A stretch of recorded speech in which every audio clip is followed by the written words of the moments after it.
Siya, belated happy birthday po. Thank you po. Kamusta po? Saan po tayo, madam?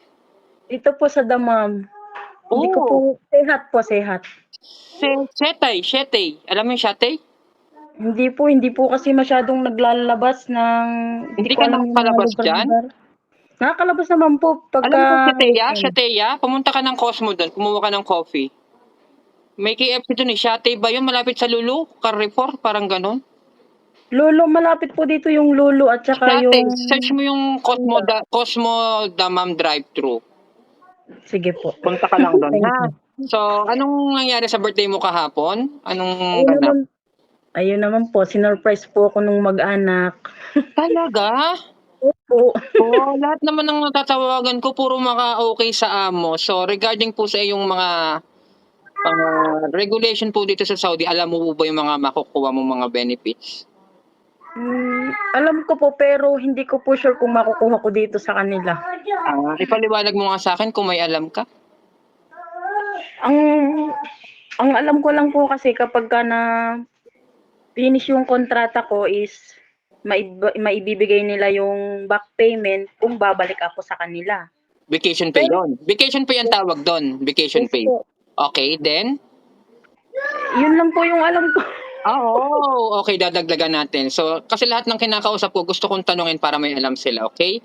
Kapag naka 2 years ka sa amo mo at ikaw ay magbabakasyon at tapos ikaw ay babalik, may makukuha kang 1 month na vacation pay. Opo. Okay? Tapos after nun, pagbalik mo sa amo mo, syempre pipirma ka muna ng kontrata ng renew ha, kasi babalik ka eh. Huwag kang papayag na hindi ka pipirma ng kontrata ha. Sige po. Opo. Kasi kapag hindi ka pumirma ng kontrata, ang tawag doon extend. Parang 2 years ka lang sa amo mo. Kahit makasampung years ka dyan, 2 years pa lang yung maano mo, so wala kang makukuwang ESB.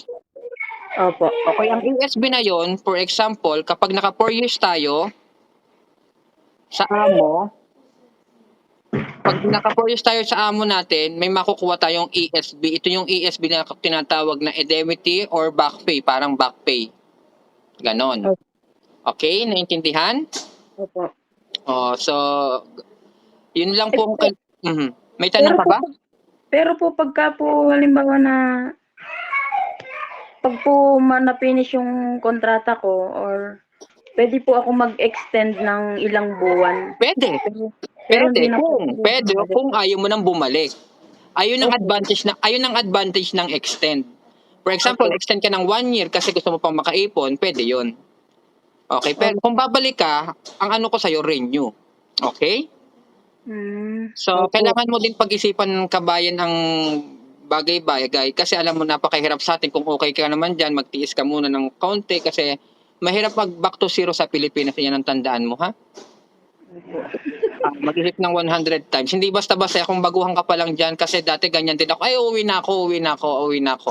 After 1 month, wala ka ng pera, mag-a-apply ka, panibagong gastos, panibagong abala, ganun. So, na-experience ko na kasi yan, kaya sinasabi ko sa mga kababayan natin. O Sige. may bago tayo matapos, may gusto ka bang sabihin?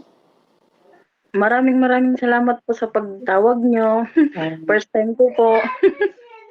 At maraming salamat din po sa lahat ng mga puwede kong malaman. Yun lamang po.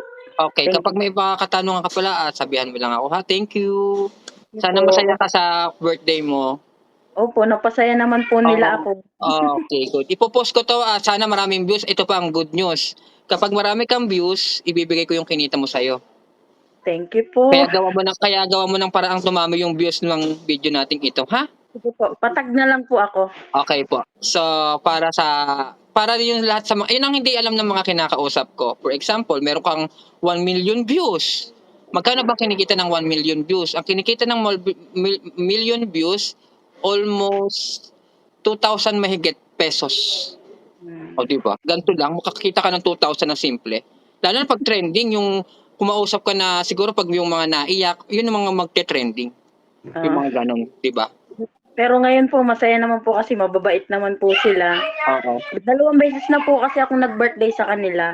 Ah, Kasi po nung nakaraang taon po is nung dumating po ako sa kanila dito is July. Nag-birthday po ako ng October sa kanila. Yun, sinurprise din po nila ako. Tapos ngayon, surprise ulit. Okay, ang ganda naman ng amo mo. So I'm happy for that. Salamat. At itatag Thank you. kita, Arabic naman yung Arabic yung pangalan mo. Paano kita maitatag? Gina